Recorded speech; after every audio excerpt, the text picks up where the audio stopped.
எருசலேமுக்கு திரும்ப வந்தபோது எழுதப்பட்டதாக இருக்கலாம் என்று அநேகர் காரணம் என்னவென்றால் இந்த சங்கீதத்திலே குறிப்பிடப்பட்டதான சில வார்த்தைகளும் நெகேமியாவிலே குறிப்பிடப்பட்ட சில வார்த்தைகளும் ஒரே மாதிரியாக இருப்பதனால் இந்த சங்கீதமானது அந்த சிறையிருப்புக்கு பிற்பாடு இஸ்ரவேலருடைய சிறையிருப்புக்கு பிற்பாடு எழுதப்பட்டதான ஒரு சங்கீதம் என்று சொல்லப்படுகிறது. இந்த 147ஆம் சங்கீதத்துடைய 2ஆம் வசனத்துல கர்த்தர் எருசலேமை கட்டுகிறார், துரத்துண்ட இஸ்ரவேலரை கூட்டி சேர்க்கிறார். துரத்துண்ட இஸ்ரவேலர் இதே வார்த்தை தான் அங்கே நெகேமியாவிலும் பயன்படுத்தப்படுகிறது. எனவே இந்த சங்கீதமானது எருசலேமுக்கு அவர்கள் திரும்பி வந்த போது பாடப்பட்டதான ஒரு சங்கீதம் பார்க்கிறோம். இந்த சங்கீதத்துல சங்கீதக்காரன் என்ன சொல்லுகிறார் என்றால், துதித்தல் எப்படிப்பட்டது, ஆண்டவரை துதிப்பது எப்படிப்பட்டது என்பதை குறித்து அவர் சொல்லுகிறார். அதுதான் நம்ம முதல் 2 வசனங்களிலே நாம் வாசிக்கிறோம். கர்த்தரை துதியுங்கள், நம்முடைய தேவனை கீர்த்தனம் பண்ணுகிறது நல்லது. கீர்த்தனம் பண்ணுகிறது நல்லது, துதித்தலே இன்பமும் ஏற்றதுமாயிருக்கிறது. கர்த்தர் எருசலேமை கட்டுகிறார், துரத்துண்ட இஸ்ரவேலரை கூட்டி சேர்க்கிறார் என்று நாம் பார்க்கிறோம். துதித்தல் நல்லது, துதித்தல் இன்பமானது, துதித்தல் நல்லது. இங்கே சங்கீதக்காரன் சொல்லுகிறதான காரியம் என்னவென்றால், நாம் ஆண்டவரை துதிப்பது மிகவும் நல்லது.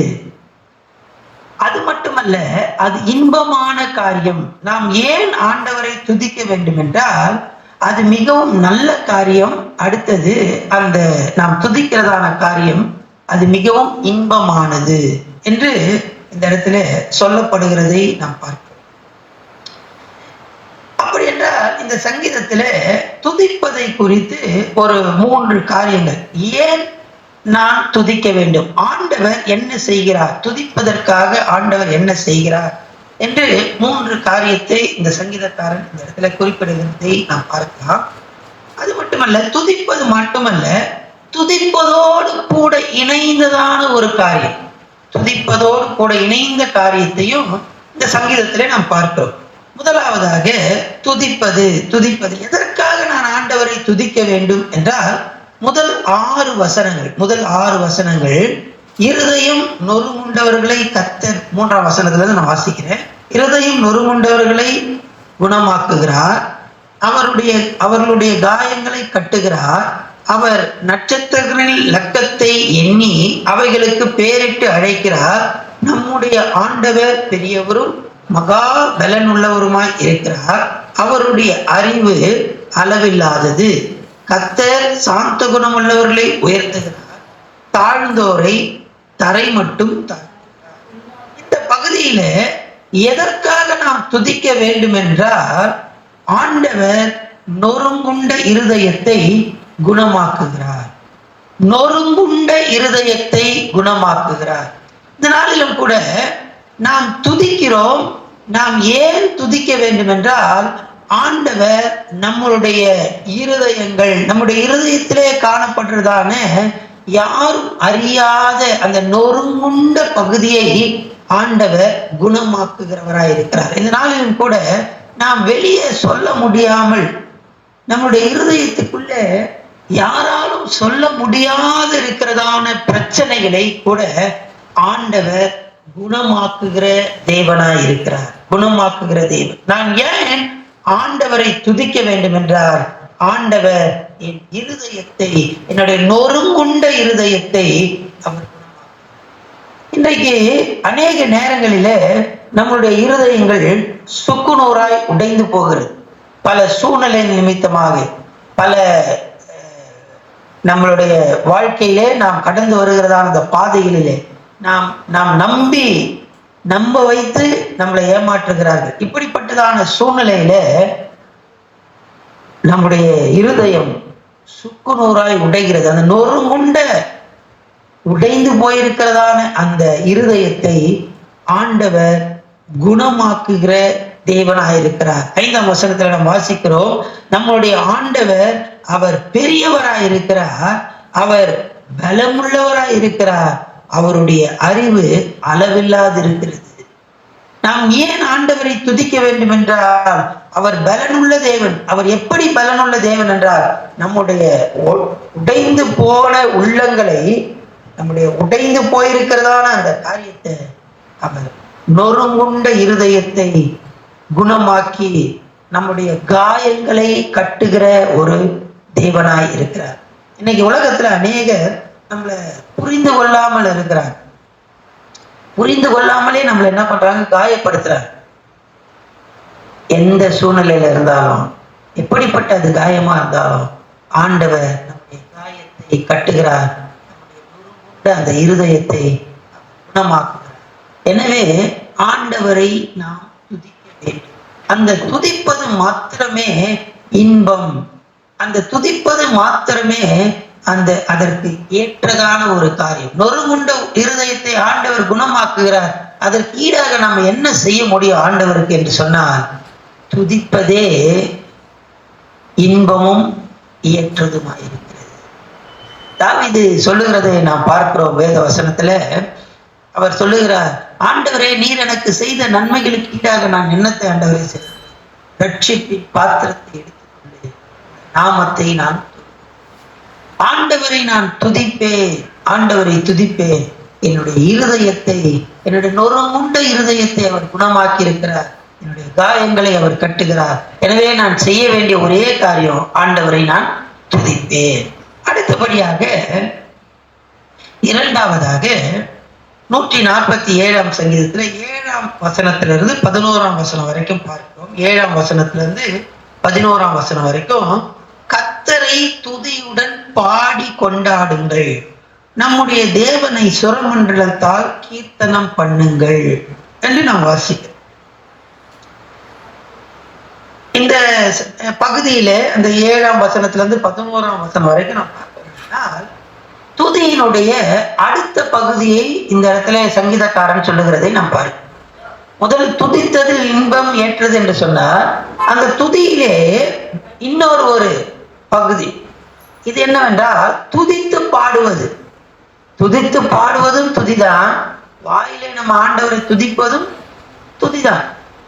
இங்கே துதித்து பாட வேண்டும் என்று சொல்லுகிறார். துதியினுடைய அடுத்த ஒரு நிலை என்று சொல்வதோட அடுத்த ஒரு வேறு விதமாக ஆண்டவரை துதிப்பது. அது என்னவென்றால், துதி பாடி கொண்டாடுவது, பாடி கீர்த்தனம் பண்ணுவது, சுரமண்டலத்தால் துதிப்பது, இசைக்கருவிகளை வாசித்து ஆண்டவரை துதித்து பாடல்கள் மூலமாக ஆண்டவரை துதிப்பது.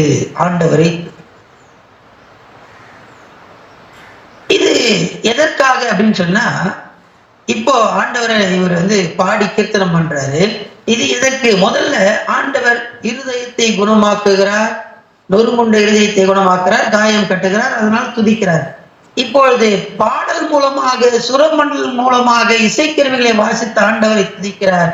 இது எதற்கு என்று சொல்ல வேண்டும் என்றால், 10ஆம் வசனத்துல 11ஆம் வசனத்துல வாசிக்கிறோம், தமக்கு பயந்து தமது கிருபைக்கு காத்திருக்கிறவர்கள் மேல் கர்த்தர் பிரியமாயிருக்கிறார்.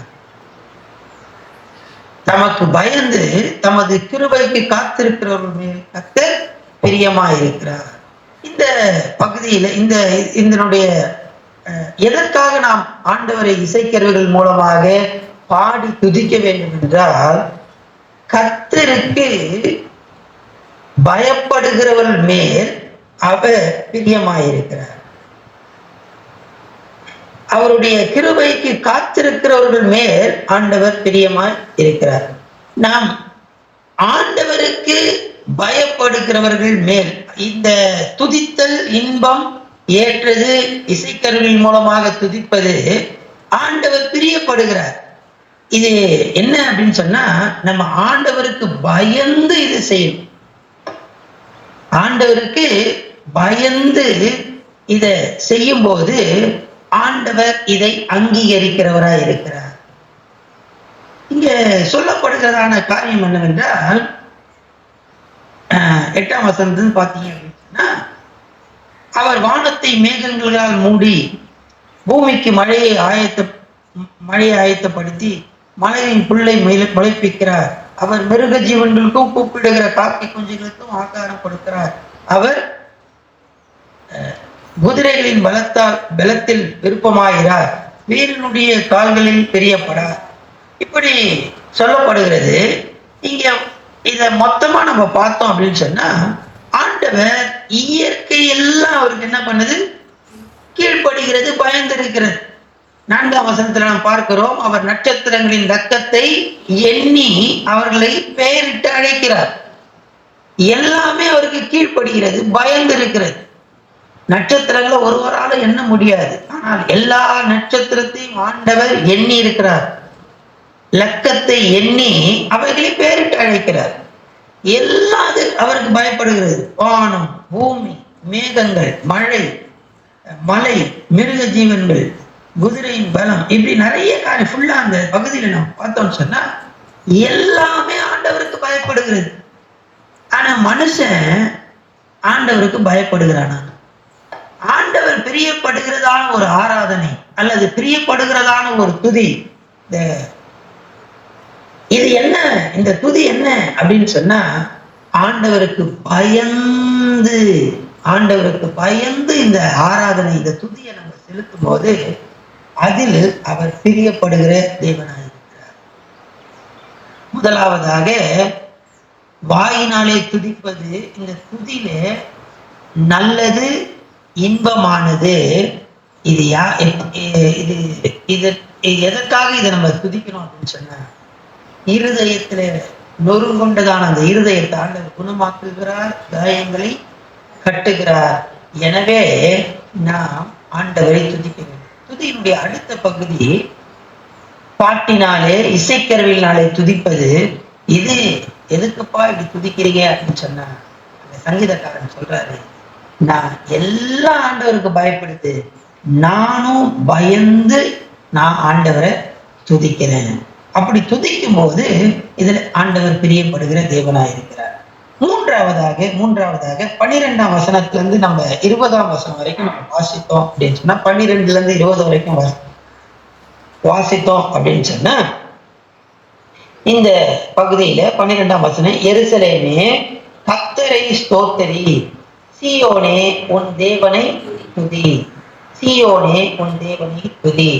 இப்ப இந்த துதி என்று சொல்லப்படுகிறதான இந்த 3வது பகுதியில அங்கு சொல்லப்படுகிறதான காரியம் என்னவென்றால், ஆண்டவரை போற்றுவது. துதியில அநேக பகுதி இருக்கிறது. ஒண்ணு, ஆண்டவரை வாயினால துதிப்பது, சங்கீதங்களினாலே, அதாவது பாடல்களை பாடி இசைக்கருவின் மூலமாக துதிப்பது. 3வது ஆண்டவரை உயர்த்துவது. நம்ம பல நேரத்துல நம்ம அதை பார்த்திருக்கோம், ஆண்டவரை உயர்த்துவது. ஆனா இங்க இந்த சங்கீதத்துல என்ன சொல்லப்பட்டிருக்குன்னா, ஆண்டவரை போற்றுவது என்று சொல்லப்படுது. இங்கே 12ஆம் வசனத்துல சொல்லப்பட்டிருக்கிறதான துதி என்று சொல்லப்படுகிறதான காரியம் ஆண்டவரை போற்றுவது. முதல்ல வாயினாலே துதிப்பது, 2வது இசைக்கருவிகள் பாடல்கள் மூலமாக துதிப்பது, 3வது ஆண்டவரை போற்றுவது. இது இந்த போற்றுவது எதற்கு அப்படின்னு சொன்னா, 15ஆம் வசனத்துல நம்ம வாசித்தோம் அப்படின்னு சொன்னா, அவர் தமது வார்த்தையை பூமியிலே அனுப்புகிறார். 18ஆம் வசனத்துல நம்ம வாசித்தோம் சொன்னா, அவர் தமது வார்த்தைகளை அனுப்பி அப்படின்னு பார்க்கணும். அடுத்தது 19ஆம் வசனத்துல நம்ம வாசித்தோம் அப்படின்னு சொன்னா, யாக்கோபுக்கு தம்முடைய வசனத்தையும் இஸ்ரவேலுக்கு தமது பிரமாணங்களையும் அவர் நியாயங்களையும் அறிவிக்கிறார். அவர் வேற எந்த ஜாதிக்கும் இப்படி செய்வதில்லை. அவருடைய நியாயங்களை அறியாமல் போகிறார்கள். அல்லேலூயா. இங்க பார்த்தோம் அப்படின்னு சொன்னா, ஆண்டவர் வார்த்தையை தெரிவிக்கிறார், அல்லது ஆண்டவர் வார்த்தையை கொடுக்கிறதை நாம் பார்க்கிறோம். ஆண்டவரை நான் ஏன் போற்ற வேண்டும் என்றால், அங்கே சங்கீதக்காரன் சொல்லுகிறார், ஆண்டவர் எனக்கு வார்த்தையை கொடுக்கிறார். இந்த வார்த்தை எப்படிப்பட்டது அப்படின்னு பார்த்தோம். அப்படின்னா 12ஆம் வசனத்துல மன்னிக்கவும் 15ஆம் வசனத்துல அவர் தமது வார்த்தையை அனுப்புகிறார். அவருடைய சொல் மகா தீவிரமாய் செல்கிறது. மகா தீவிரமாய் செல்கிறது. ஆண்டவருடைய வார்த்தை நம்முடைய வாழ்க்கையில தீவிரமாய் கடந்து வருகிறதான ஒரு வார்த்தையா இருக்கிறது. அடுத்தது பார்த்தோம்னா 18ஆம் வசனத்தை பார்த்தீங்கன்னா அவர் தமது வார்த்தையை அனுப்பி அவைகளை உருக பண்ணுகிறார். எதை உருக பண்ணுகிறார் அப்படின்னு சொன்னா, இந்த உலகத்துல அவர் பணியை அனுப்புகிறார். இந்த பணி எல்லாவற்றையும் அவர் வார்த்தையினாலே உருக பண்ணுகிறார். அதனாலதான் வார்த்தையை பணி ஒப்பனையாக நம்ம என்ன பண்றோம் சொல்றோம். இந்த பணிக்கு ஒப்பனையாகவும் வேத வார்த்தை சொல்லப்படுகிறதை நாம் பார்க்கிறோம்.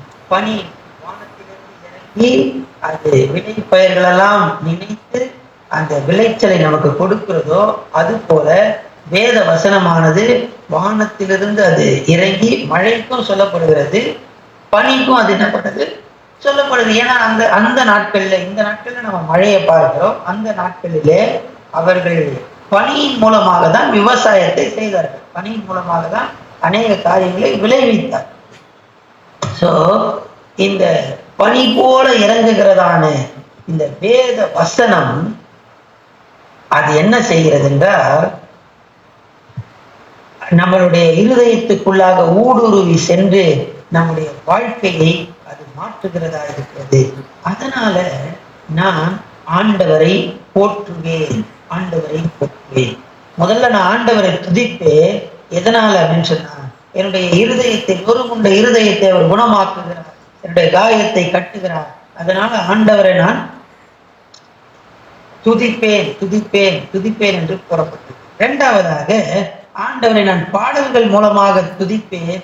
காரணம் என்னவென்றால், அவரே பயத்துக்கு உரியவர், அவரே பயத்துக்கு உரியவர்.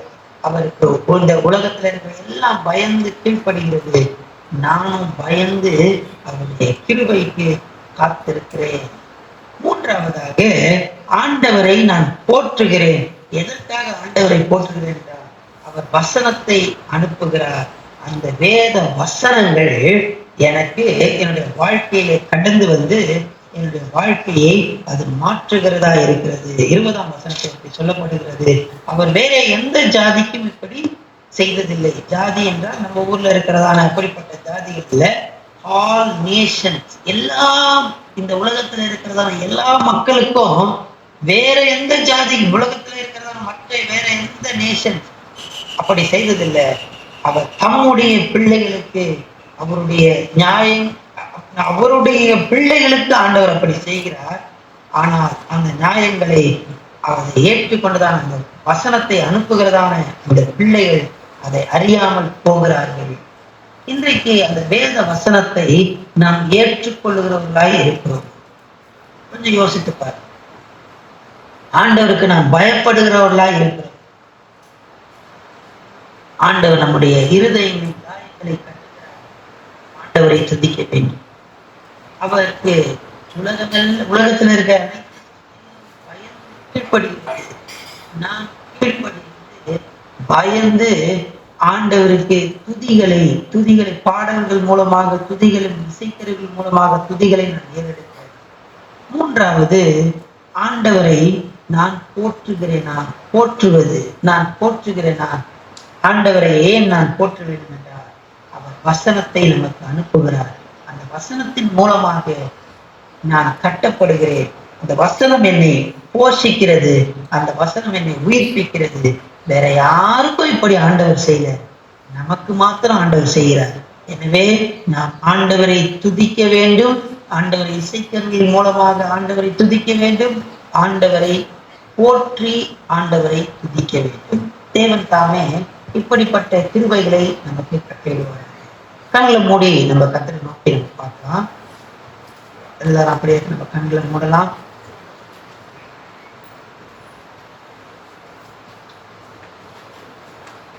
கொஞ்ச நேரம் எல்லாரும் நம்ம ஆண்டவரை நோக்கி நம்ம, ஆண்டவரே உம்மை நான் துதிக்க வேண்டும், ஆண்டவரே உம்மை துதிக்க வேண்டுமே. ஹல்லேலூயா, ஹல்லேலூயா, ஹல்லேலூயா. எனக்கு கிருபை தாங்கப்பா. துதித்தலே இன்பம், துதித்தலே ஏற்றது என்று நாங்கள் பார்க்கிறோமே.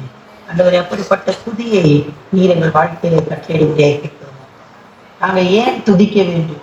நீர் ஆண்டவரே எங்களுடைய இருதயங்களின் காயங்களை கட்டுகிறவர், எங்களுடைய இருதயத்தினுடைய ஆண்டவரே நொறுக்கப்பட்டிருக்கிறதான காரியங்களை எல்லாம் குணமாக்குகிற தேவனப்பா. ஆண்டவரே, நாங்கள் பாடல்கள் மூலமாக, இசைக்கருவின் மூலமாக உண்மை நாங்கள் துதிக்க வேண்டும் என்று பார்க்கிறேன். காரணம், நீரே பயப்படுதலுக்குரியவர். நீரே பயப்படுதலுக்குரியவர். எல்லாம் உமக்கு பயப்படுதப்பா. ஆண்டவரே, அந்த பயப்படுதலுக்குரிய தேவனை நாங்கள் இசைக்கருவி மூலமாக நாங்கள் துதிக்கிறோம். ஆண்டவரே, ஹல்லேலூயா, ஹல்லேலூயா, ஸ்தோத்திரம் அப்பா. நாங்கள் உம்மை போற்றுகிறோம் ஆண்டவரே. உம்மை நாங்கள் போற்றி நாங்கள் துதிக்கிறோம் அப்பா. காரணம் என்னவென்றால், நீர் வசனத்தை எங்களுக்கு அனுப்புகிறப்பா. அந்த வசனத்தை அனுப்பி ஆண்டவரே, நீர் ஆண்டவரே சப்பா ஸ்தோத்திரம் அப்பா, எங்க வாழ்க்கையிலே பெரிய காரியத்தை செய்கிற தேவனாய் இருக்கிறபடினாலே ஸ்தோத்திரம் அப்பா, ஸ்தோத்திரம் அப்பா, ஸ்தோத்திராண்டவரே துதிக்கிறோம். ஹல்லேலூயா, ஹல்லேலூயா. தேவ ஜனத்தை உடைய கரத்தில் அர்ப்பணிக்கிறோம் அப்பா. இந்த காலை வேளையிலே உடைய சமூகத்திலே வாஞ்சையாய் கடந்து வந்திருக்கிறதான இந்த தேவ பிள்ளைகளுக்காக உடைய சமூகத்திலே வருகிறோம் அப்பா. தேவ பிள்ளைகளை கர்த்தர் நீர் ஆசீர்வதிக்கும்படியாய் கேட்கிறோம் ராஜா. ஸ்தோத்திரம் அப்பா, ஸ்தோத்திரம் அப்பா, ஸ்தோத்திராண்டவரே. ஆண்டவரே, உம்முடைய ஆண்டவரே வேத வசனங்களை ஹல்லேலூயா ஆண்டவரே நீர் ஆண்டவரே இவர்களுக்கு அனுப்பி ஹல்லேலூயா பனி போல இவர்கள் வாழ்க்கையிலே வேத வசனம் இறங்கி ஆண்டவரே இவர்கள் வாழ்க்கை ஆண்டவரே மேம்படும்படியாக, இவர்கள் வாழ்க்கை செழிப்பாகும்படியாக கர்த்தர் நீர் இவர்களுக்கு கிரியை நடப்பி தரும்படியாக ராஜா. ஸ்தோத்திரம் ஆண்டவரே, ஸ்தோத்திராண்டவரே துதிக்கிறோம். விசேஷமாக ஆண்டவரே இந்த நாளிலே அவர்கள் என்னென்ன காரியத்தை செய்ய வேண்டும் என்று திட்டமிட்டிருக்கிறார்களோ ஆண்டவரே, அந்த ஒவ்வொரு காரியத்திலும் தேவ கிருபை அவர்கள் மேலே இறங்கி ஹல்லேலூயா அவர்கள் செய்ய வேண்டிய காரியங்களை செவ்வனே செய்து முடிக்கத்தக்கதாக கர்த்தர் கிரியை நடப்பி தரும்படியாக கேட்கிறோம் ராஜா. ஸ்தோத்திரம், ஸ்தோத்திரம், ஸ்தோத்திரம், ஸ்தோத்திரம் அப்பா. ஒவ்வொருத்தருக்கும் தேவையான கிருபைகளை கர்த்தர் நீ கட்டளையிடும்படியாக கேட்கிறோம் அப்பா. ஸ்தோத்திரம், ஸ்தோத்திரம், ஸ்தோத்திரம் அப்பா. தேவ ஜனத்தை ஆசீர்வதி, கிருபைக்குள்ளாக மூடு. எல்லா துதி கன மகிமை உமக்கே நாங்கள் செலுத்துகிறோம். ரட்சகர் மீட்பர் இயேசுவின் மூலம் ஜெபம் கேளும் பிதாவே. ஆமென், ஆமென்.